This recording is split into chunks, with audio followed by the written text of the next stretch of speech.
what if I was to sit here and say that instead of being an atheist, I actually believe in some God who's determined that anybody with blonde hair is going to be tortured forever. Nothing you can do about it.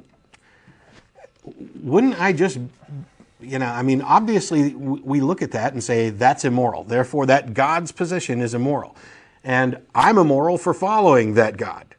I'm immoral for following that belief, whether there's a God behind it or not. This notion that I can somehow say, well, this is the author of morality and he's exempt from it. I mean, it's absurd. Which is why we keep bringing up the thing about stoning unruly children. If you don't pick and choose, you're supposed to take your kids out to the edge of town if they're unruly and stone them to death.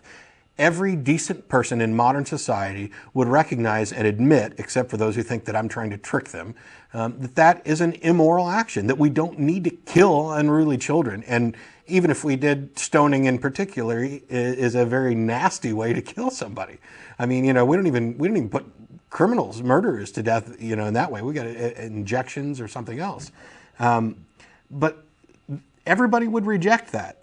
And yet when it comes time to acknowledge that if your Bible is true, and that is God's sense of morality, then you are rejecting God's sense of morality, and you are rejecting the idea that this God could have come up with something that's such an abomination, and they just don't want to do it.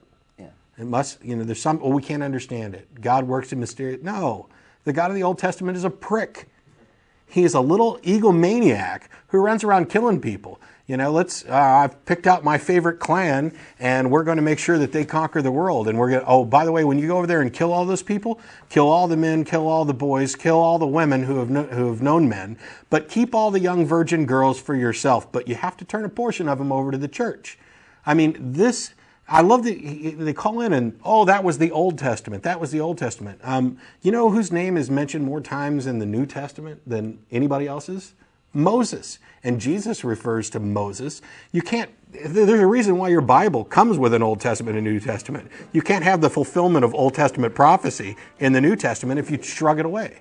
So it's dishonest for Christians to say, oh, but that was the Old Testament. And especially if they're going to be foisting up Ten Commandments monuments and crap. But anyway, rambled on a bit.